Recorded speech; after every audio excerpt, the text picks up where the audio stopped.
बिस्मिल्लाहिर्रहमानिर्रहीम। अस्सलाम वालेकुम नाज़रीन, आप यूट्यूब चैनल देख रहे हैं। मैं इमरान ख़ान हूँ। तमाम अहले ईमान को, तमाम लोग जहाँ जहाँ ईद मना रहे हैं पूरी दुनिया में, उन सबको मेरी तरफ से, मेरी टीम की तरफ से बहुत बहुत ईद मुबारक।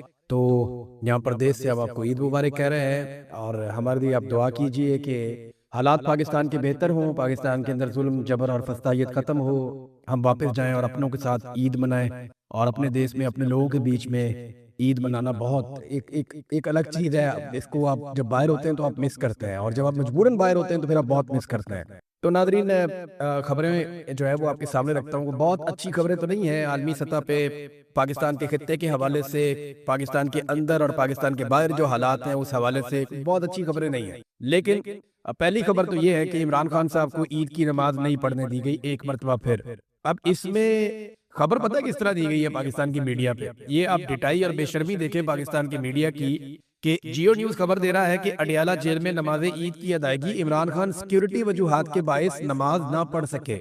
ये तो ऐसे लिखा जैसे ये इमरान खान की अपनी चॉइस थी कि उन्होंने नमाज पढ़नी है या नहीं पढ़नी। यानी superintendent of jail Imran Khan साहब के पास आया और देखा जनाब कि अगर आप नमाज पढ़ना चाहते हैं तो आ जाएं और आके पढ़ लें। यानी ये तो ऐसे ही कर रहे हैं। हालांकि असल खबर यह है कि एक मरतबा फिर साबिक वजीर आजम और पाकिस्तान के सबसे बड़े लीडर को नमाज पढ़ने से रोक दिया गया। पाकिस्तान तहरीक इंसाफ की जो दीगर क़यादत है, उन्होंने बाकायदा खतूत लिखे और गवर्नमेंट से यह मुतालबा किया कि उन्हें नमाज ईद की अदायगी की इजाजत दी जाए, मगर उनमें से किसी को भी ईद की नमाज नहीं पढ़ने दी गई। मस्जिद अक्सा में इसराइलियों ने नमाज पढ़ने से रोक दिया, और कश्मीर के कुछ एरियाज में भारतीयों ने नमाज पढ़ने से रोक दिया, और पाकिस्तान की जेलों में पाकिस्तान की मिलिट्री एस्टेब्लिशमेंट ने नमाज पढ़ने से रोक दिया।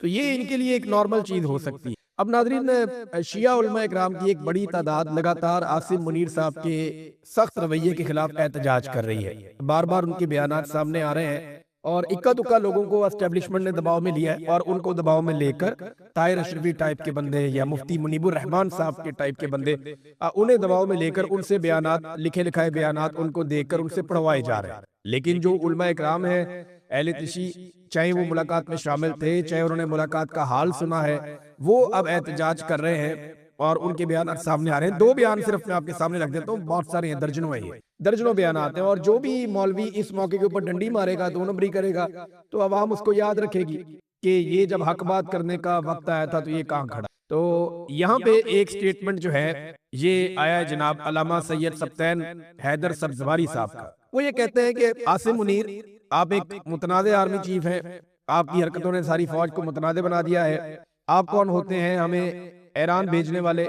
हम इस मुल्क के खालिक हैं। इस मुल्क में शिया सुन्नी सब मिलकर रहते हैं, शिया सुन्नी सब ने मिलकर ही पाकिस्तान बनाया था। ये एक और स्टेटमेंट है, ये अल्लामा शेख जवाद, इन्होंने ईद के खुतबे में जवाब दिया। इन्होंने कहा जी आपने रिटायर होकर चले जाना है, हमने रहना है, सिक्योरिटी इदारों और अवाम के दरमियान खलीज पैदा ना की जाए। आपने अहले तिशी के दिलों को सदमा पहुंचाया है, उनसे माफी मांगो। ये सकरदू में इन्होंने ईद की नमाज में खिताब किया है। तो ये मैंने आपके सामने सिर्फ दो उलमा इकराम रखे हैं, बहुत सारे और जय्यद उलमा इकराम जो अहले तिशी हैं। अच्छा, मैं हैरान हुआ हूं कि ऐसा कभी जबरदस्त मौक़िफ़ हमने किसी और फिरके के उलमा इकराम की जानिब से नहीं देखा था। जियो न्यूज खबर दे रहा है कि अडियाला जेल में नमाज ईद की अदायगी इमरान खान सिक्योरिटी वजूहात के बायस नमाज ना पढ़ सके। ये तो ऐसे लिखा जैसे ये इमरान खान की अपनी चॉइस थी कि उन्होंने नमाज पढ़नी है या नहीं पढ़नी। यानी superintendent of jail Imran Khan साहब के पास आया और देखा जनाब कि अगर आप नमाज पढ़ना चाहते हैं तो आ जाएं और आके पढ़ लें। यानी ये तो ऐसे ही कर रहे हैं। हालांकि असल खबर यह है कि एक मरतबा फिर साबिक वजीर आजम और पाकिस्तान के सबसे बड़े लीडर को नमाज पढ़ने से रोक दिया गया। पाकिस्तान तहरीक इंसाफ की जो दीगर क़यादत है, उन्होंने बाकायदा खतूत लिखे और गवर्नमेंट से यह मुतालबा किया कि उन्हें नमाज ईद की अदायगी की इजाजत दी जाए, मगर उनमें से किसी को भी ईद की नमाज नहीं पढ़ने दी गई। मस्जिद अक्सा में इसराइलियों ने नमाज पढ़ने से रोक दिया, और कश्मीर के कुछ एरियाज में भारतीयों ने नमाज पढ़ने से रोक दिया, और पाकिस्तान की जेलों में पाकिस्तान की मिलिट्री एस्टेब्लिशमेंट ने नमाज पढ़ने से रोक दिया। तो ये इनके लिए एक नॉर्मल चीज हो सकती है। अब नाज़रीन, शिया उलमा इकराम की एक बड़ी तादाद लगातार आसिम मुनीर साहब के सख्त रवैये के खिलाफ एहतजाज कर रही है। बार बार उनके बयानात सामने आ रहे हैं, और इक्का दुक्का लोगों को एस्टेब्लिशमेंट ने दबाव में लिया है, और उनको दबाव में लेकर ताहिर अशरफी टाइप के बंदे या मुफ्ती मुनीबुर रहमान साहब के टाइप के बंदे, उन्हें दबाव में लेकर उनसे बयानात, लिखे लिखाए बयानात उनको देकर उनसे पढ़वाए जा रहे हैं। लेकिन जो उलमा इकराम है, अहले तिशी, चाहे वो मुलाकात में शामिल थे, चाहे उन्होंने मुलाकात का हाल सुना है, वो अब एहतजाज कर रहे हैं और उनके बयान आज सामने आ रहे हैं। 2 बयान सिर्फ मैं आपके सामने रख देता हूँ, बहुत सारे हैं, दर्जनों है ये, दर्जनों बयान आते हैं। और जो भी मौलवी इस मौके के ऊपर डंडी मारेगा, 2 नंबरी करेगा, तो अवाम उसको याद रखेगी कि ये जब हक बात करने का वक्त आया था तो ये कहाँ खड़ा था। तो यहाँ पे एक स्टेटमेंट जो है ये आया है जनाब अल्लामा सैयद सब्तैन हैदर सब्जवारी साहब का। वो ये कहते हैं कि आसिम मुनीर, आप एक मुतनाज़ आर्मी चीफ हैं, आपकी हरकतों ने सारी फौज को मुतनाज़ बना दिया है। आप कौन होते हैं हमें ईरान भेजने वाले? हम इस मुल्क के खालिक हैं, इस मुल्क में शिया सुन्नी सब मिलकर रहते हैं, शिया सुन्नी सब ने मिलकर ही पाकिस्तान बनाया था। ये एक और स्टेटमेंट है, ये अल्लामा शेख जवाद, इन्होंने ईद के खुतबे में जवाब दिया। इन्होंने कहा जी आपने रिटायर होकर चले जाना है, हमने रहना है, सिक्योरिटी इदारों और अवाम के दरमियान खलीज पैदा ना की जाए। आपने अहले तशी के दिलों को सदमा पहुंचाया है, उनसे माफी मांगो।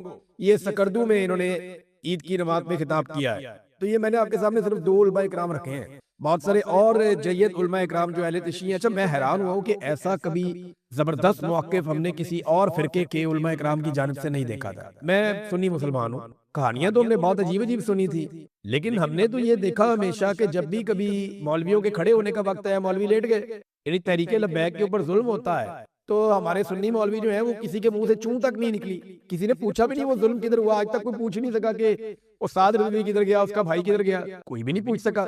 बल्कि मुफ्ती मुनीब जैसे बंदे, ताहिर अशरफी जैसे बंदे जो हैं वो उसके जवाब घड़ रहे थे और आज भी चुप करके बैठे हुए हैं। मसाजिद को ताले लगा दिए गए, सख्त जुबान इस्तेमाल की, बार बार किया गया। लेकिन यहाँ पे हमने देखा कि दरबारी मौलवी बहुत बड़ी तादाद में, लेकिन जब हमने उधर देखा तो उधर एक सख्त लहजा और तौहीन अमेज़ गुफ्तगू आर्मी चीफ की जानिब से मुबैना तौर पे जब की गई तो शिया उलमा इकराम की अक्सरियत खड़ी हो गई। उन्होंने साबित किया कि 25-25 हज़ार के वजीफे जो है वो, यानी इधर तो 25-25 हज़ार के वजीफे भी लगे हुए हैं। तो ये अब सबको सोचना पड़ेगा, उलमा इकराम जो है उनके ऊपर दीन की बड़ी भारी जिम्मेदारी आयद होती है। अब तक लिए इतनी, अपना ख्याल रखिएगा, अपने चैनल का भी। अल्लाह हाफ़िज़।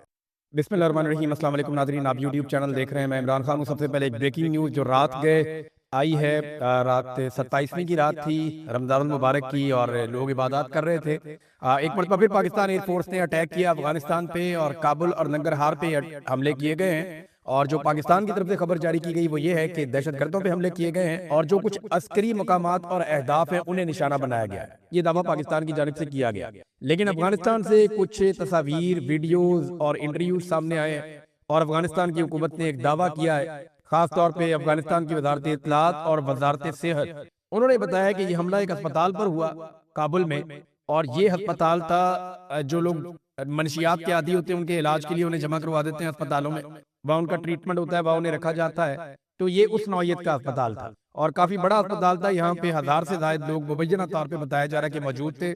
इस अस्पताल के ऊपर बमबारी हो गई है और इसके नतीजे में जो डिफरेंट इतलात आ रही है, जो एक इंफॉर्मेशन दी है अफगानिस्तान की वजारत सेहत ने, उन्होंने 200 से ज्यादा अफराद बताया और कुछ मकामी जो सहाफी हैं वो दावा कर रहे हैं कि 400 तक लोग वहां पे जाँ बहक हो गए अस्पताल के ऊपर जो अटैक हुआ। अब पाकिस्तान की जो सरकार है या पाकिस्तान के जो अस्करी जराए हैं उनके दावे हैं कि जी ऐसा कुछ नहीं हुआ, हमने तो सिर्फ अस्करी अहदाफ को निशाना बनाया जहां से पाकिस्तान में दहशतगर्दी हो सकती है।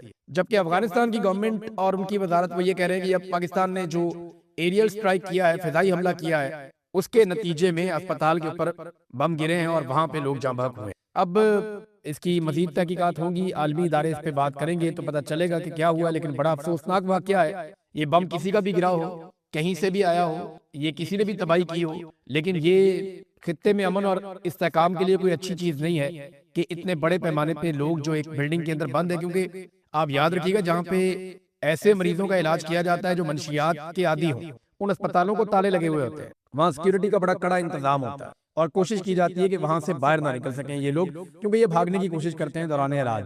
तो ऐसी जगह के ऊपर हमला किया गया जहां से लोग बाहर भी नहीं जा सकते थे, तो ये बड़ा खौफनाक है। अब पाकिस्तान की गवर्नमेंट तो तरदीद कर रही है, जराए से अभी तक तरदीद आ रही है और जब इसकी कंफर्मेशन आएगी चीजों की तो नेक्स्ट वीलॉग में हम आपको बाकी कुछ बताने के काबिल हो जाएंगे। डोनाल्ड ट्रंप ने एक बड़ी लंबी प्रेस कॉन्फ्रेंस कर दी है। देखिए, अमेरिका जब जंग जीत रहा होता है ना तो फिर वो एंजॉय कर रहे होते हैं, फिर सिर्फ जेस्चर्स दे रहे होते हैं, फिर सारे लोग कुछ और बोल रहे होते हैं। लेकिन जब अमेरिका जंग नहीं जीत रहा तो हालात बहुत खराब है। डोनाल्ड ट्रंप अमेरिका के अंदर इंटरनल पॉलिटिक्स में बहुत बुरी तरह फंस गए हैं। डोनाल्ड ट्रंप की हमायत खत्म होती जा रही है, हत्ता कि इसराइल की जो हमायत है अमेरिका में वो भी कम हो रही है। अभी एक नया सर्वे करवाया गया है और उस सर्वे के नतीजे ये बताते हैं कि डोनाल्ड ट्रंप की मकबूलियत तो वैसे ही फारिग हो गई और ये जो जंग है इसको अमेरिकन समझते हैं कि ये इसराइल की जंग है, अमेरिका की जंग नहीं है। ये 84% इसराइली ये समझते हैं, सीएनएन ने जो सर्वे करवाया। और अभी एक और सर्वे में इसराइल की हमायत अमेरिका में कम हो गई, ये जो अभी गजा के अंदर हुआ उसकी वजह से, और खास तौर पे ईरान के ऊपर जो अटैक किया अमेरिका ने और इसराइल ने मिलकर, अमेरिकन ये समझते हैं कि ये नेतन्याहू की वजह से हुआ और अमेरिका भी फंस गया। बहरहाल डोनाल्ड ट्रंप ने एक बड़ी लंबी प्रेस कॉन्फ्रेंस की, उसमें सवालात और जवाब भी हुए। डोनाल्ड ट्रंप के साथ बाकी लोग भी मौजूद थे। जो अहम बातें डोनाल्ड ट्रंप ने कही प्रेस कॉन्फ्रेंस में वो मैं आपके सामने रखता हूं, फिर आपको बड़ी इंटरेस्टिंग चीजें मैं बताऊंगा। एक तो ये बात आप ध्यान में रख लें कि डोनाल्ड ट्रंप का जो एक ये ऑपरेशन था ना, जिसका उसने नाम रखा ऑपरेशन एपिक फ्यूरी, ये अब एक एपिक फेलियर बनता जा रहा है। और ये मैं नहीं कह रहा, ये बहुत सारे लोग कह रहे हैं। डोनाल्ड ट्रंप ने जो कुछ बातें की कि जंग इसी हफ्ते खत्म हो सकती है या जल्द खत्म हो सकती है, ये भी कहा। फिर ये भी कहा कि ईरानी फौजी ताकत को हमने मुकम्मल तौर पे तबाह कर दिया है। फिर सेम टाइम में डोनाल्ड ट्रंप ने यह भी कहा कि ईरान हजारों मिसाइल आसपास के ममालिक पर दाग रहा है जो इस जंग में शामिल होने की तवक्को नहीं रखते। यानी डोनाल्ड ट्रंप का ना सीएनएन ने एक क्लिप जारी किया जिसमें एक ही प्रेस कॉन्फ्रेंस में डोनाल्ड ट्रंप चंद मिनट पहले कोई और बात कर रहा है, चंद मिनट बाद कोई और बात कर रहा है। इसी प्रेस कॉन्फ्रेंस में डोनाल्ड ट्रंप कहता है हमें किसी की मदद की जरूरत नहीं है, और इसी में कहता है हमारी मदद करने के लिए कोई क्यों नहीं आ रहा, हमें मदद चाहिए। इसी में डोनाल्ड ट्रंप कहता है कि ईरान को मुकम्मल तबाह कर दिया, हम जंग जीत गए हैं। इसी में डोनाल्ड ट्रंप कहता है कि जनाब आप नए हुर्मुज़ को खुलवाने के लिए सबको आगे आना पड़ेगा, अमेरिका को मदद चाहिए। और इसी में डोनाल्ड ट्रंप कहता है कि अब ईरान के पास बहुत थोड़े से मिसाइल, चंद ड्रोन रह गए हैं।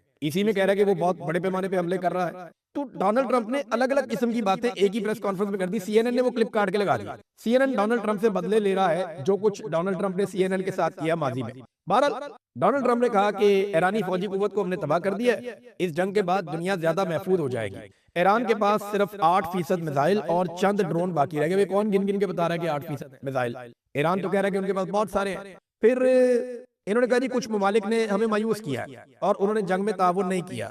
नेटो के हवाले से डोनाल्ड ट्रंप ने कहा कि हमने नेटो पर अरबों डॉलर खर्च किए हैं मगर वो हमारे दिफा के लिए मौजूद नहीं है और आबना हुर्मत पे हमें मदद नहीं दी गई। अमेरिका का सिर्फ 1% तेल आता है आबना हुर्मत से, जबकि चीन 90%, जापान 95%, कोरिया अपना 35% तेल आबना हुर्मत के रास्ते से हासिल करता है। ये तमाम ममालिक अपने बहरी बेड़े भेजें और इनकी ये जिम्मेदारी बनती है। अब डोनाल्ड ट्रंप इन तमाम ममालिक को कह रहे हैं कि आओ और आकर मदद करो और आबना हुर्मत को खुलवाओ, हमसे नहीं खुल रहा। तो ये तमाम ममालिक जानते हैं कि उसको खुलवाने का सबसे आसान तरीका ये है कि जंग बंदी हो जाए, इसराइल और अमेरिका यहाँ से पीछे हट जाए, तो ईरान ऑटोमेटिकली इसको खोल देगा, क्योंकि ईरान की लड़ाई अरबों के साथ तो है ही नहीं। ईरान ने तो आपने हुर्मुज़ को बंद किया सिर्फ और सिर्फ डोनाल्ड ट्रंप को तकलीफ देने के लिए या दुनिया को ये बावर करवाने के लिए यहाँ जंग लगी हुई है, तुम्हें फर्क पड़ना चाहिए। क्योंकि अगर आपने हुर्मुज़ बंद नहीं होता तो अमेरिका और इसराइल चाहे 5 साल मारते रहे ईरान को, दुनिया को परवाही नहीं है, सबका तेल जा रहा है। लेकिन अगर वो बंद हो जाता है, वहां पे जहाज खतरे में आ जाते हैं, तो फिर दुनिया को फिक्र करने की जरूरत है। तो एक्चुअली ईरान ने दुनिया को झंझोड़ा है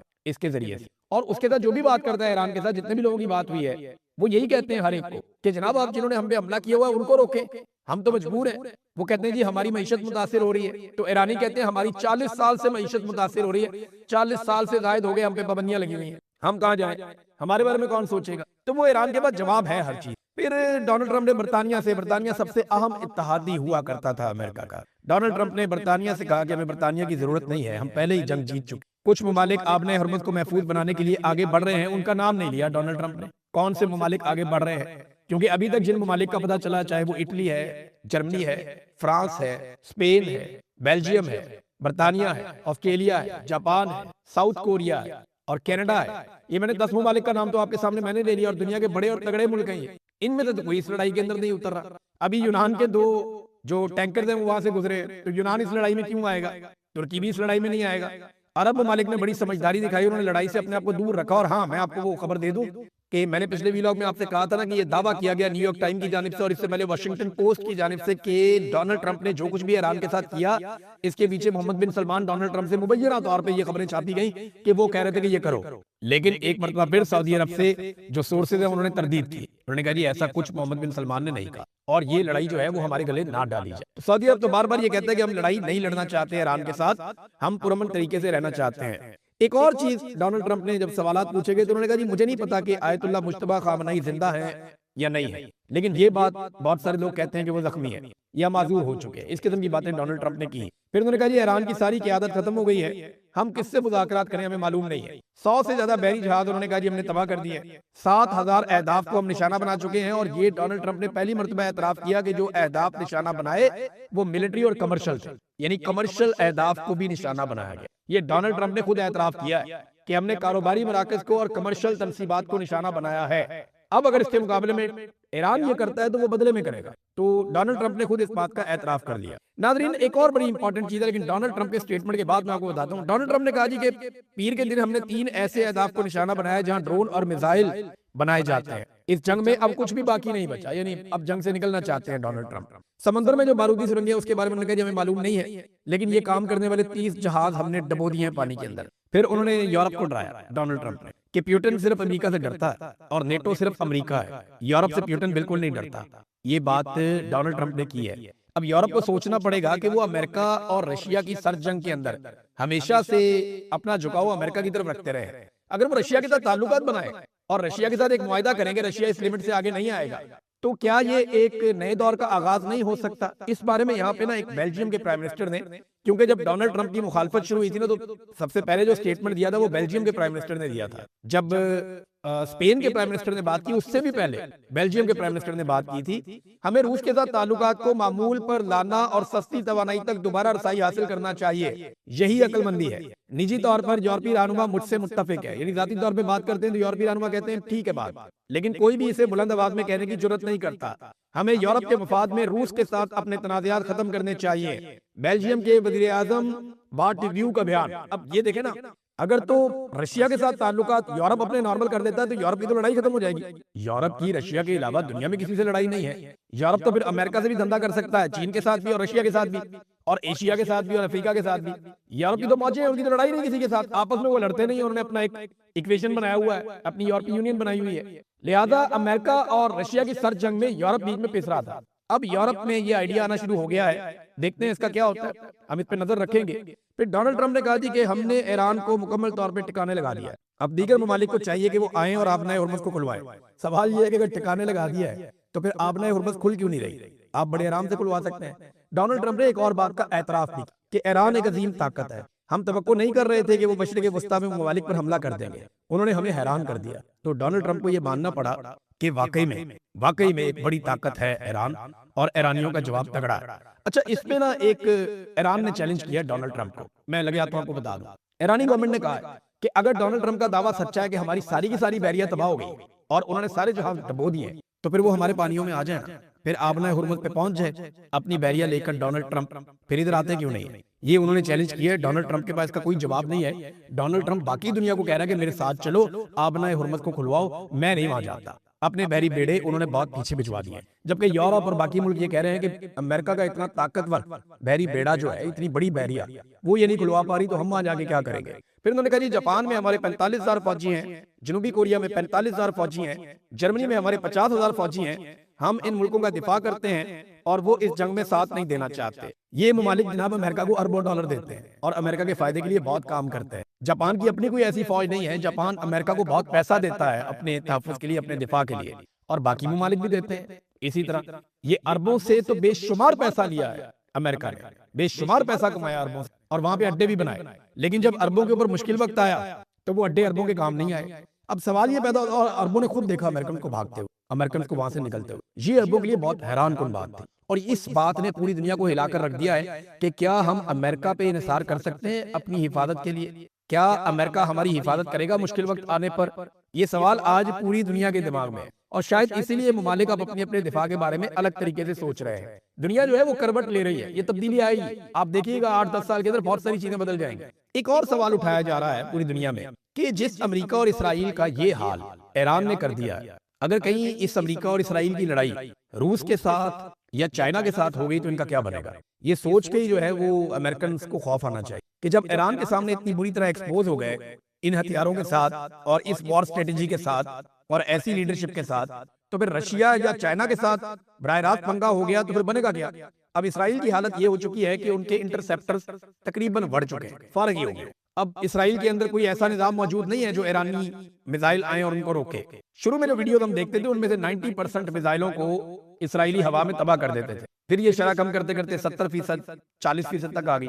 अब हम ये देख रहे हैं कि अगर 10 मिसाइल आते हैं तो उनमें से 1 या 2 को इसराइल रोक पाता है, बाकी जाकर इसराइली इमारतों के साथ टकराते हैं। ये बड़ी खौफनाक सिचुएशन है इसराइल के अंदर, और इसी वजह से आपको नेतन्याहू कहीं पे दिखाई भी नहीं दे रहा। एक नादरीन मुसलमानों के नाम खत लिखा है और ना सिर्फ मुसलमानों के नाम बल्कि इस्लामी ममालिक के नाम एक खत लिखा है अली लारजानी ने। ये ईरान की जानिब से इन्होंने 6 नकात लिखे हैं सारे मुसलमान ममालिक को। मैं एज इट इज आपको पढ़ के सुनाता हूँ और आप खुद ही फैसला कर सकते। इन्होंने नंबर 1 पॉइंट लिखा कि ईरान पर अमेरिका और सेहूनी साजिश के तहत धोखे से हमला किया गया, वो भी मुज़ाकरात के दौरान, जिसका मकसद ईरान को तोड़ना था। इस जारहियत में इस्लामी इनकलाब के एक अजीम रहनुमा समेत बहुत से शहरी और फौजी कमांडर शहीद हुए, मगर हमलावरों को ईरानी अवाम की शदीद कौमी और इस्लामी मुजामत का सामना करना पड़ा। नंबर 2, आप जानते हैं कि सवाए चंद ममालिक के महदूद सियासी मौक़िफ़ के कोई इस्लामी रियासत ईरानी अवाम के साथ न खड़ी हुई, फिर भी ईरानी अवाम ने अपने मजबूत इरादे से हमला करने वालों को दबा दिया है। अब वो इस घेरे से निकलने के रास्ते भी नहीं ढूंढ पा रहे। शिकवा किया कि हमारे साथ खड़ा नहीं हुआ, चंद लोग खड़े हुए और वो भी ज़बानी कलामी सियासी अंदाज में खड़े हुए। नंबर 3, ईरान बड़े शैतान यानी अमेरिका और छोटे शैतान यानी इसराइल के खिलाफ मुज़ामत का रास्ता जारी रखे हुए है, मगर क्या बाज़ इस्लामी हुकूमतों का रवैया नबी अकरम सल्लल्लाहु अलैहि वसल्लम के इस फरमान से मुतसादम नहीं है कि जो शख्स ए मुसलमानों की आवाज सुने और जवाब ना दे वो मुसलमान नहीं है। ये कौन सा इस्लाम है? चौथा नुक्ता जो उन्होंने पूछा वो ये कि कुछ ममालिक तो आगे बढ़कर ईरान को दुश्मन करार दे रहे हैं, सिर्फ इसलिए कि ईरान ने अपने इलाके में मौजूद अमरीकी अड्डों और अमरीकी और इसराइली मफादात को निशाना बनाया। क्या ईरान चुपचाप बैठ जाए जब आपके ममालिक में अमरीकी अड्डे ईरान पर हमलों के लिए इस्तेमाल हो रहे हैं? ये महज बहाना है। आज मुकाबला अमरीका और इसराइल के एक जानिब और ईरान और मुजामती कुव्वतों के दूसरी जानिब है। आप किस तरफ खड़े हैं? ये सवाल उन्होंने पूछा। साथ ही बात वो कहते हैं जी अड्डे जब बनाए अपने मुल्कों के अंदर, वहां से ईरान पे अटैक होगा तो ईरान वापस अड्डों पे अटैक करेगा। ये उन मुल्कों पे अटैक नहीं है। मुकाबला इसराइल और अमेरिका में और दूसरी जानिब ईरान के अंदर है। आप किसके साथ खड़े? सवाल ये पैदा होता है। फिर पांचवा नुक्ता जो उन्होंने बयान किया अपने लेटर में, इस्लामी दुनिया के मुस्तकबिल पर गौर करें। आप जानते हैं कि अमेरिका आपका वफादार नहीं है और इसराइल आपका दुश्मन है। एक लम्हे ठहरे, आप अपने पर और खित्ते के मुस्तकबिल पर गौर करें।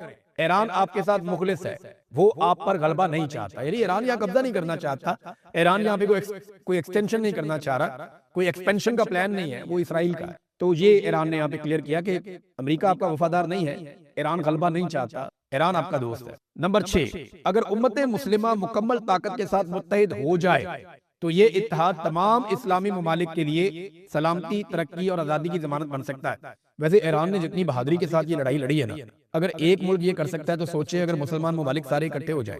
हमारे पास कितना पैसा है, कितना कुछ है मुसलमान मुल्कों के पास। ये पहले भी बहुत दफा आइडिया आया मार्केट में, तो इंसानियत के नाम पे इकट्ठे हो जाए। खाली मुसलमान मुल्क नहीं, बाकी ममालिक भी इकट्ठे हो जाए साथ में। जो रीजन है वो सारा इकट्ठा हो जाए। जैसे यूरोपीय यूनियन है वो सब इकट्ठे रहते हैं। अगर ये रीजन भी इकट्ठा हो जाए और आपस में मुआहिदा करने के हम आपस में कभी नहीं लड़ेंगे, हम तरक्की करेंगे, तामीर करेंगे, गरीबों को फायदा देंगे, अपने लोगों को अपलिफ्ट करेंगे।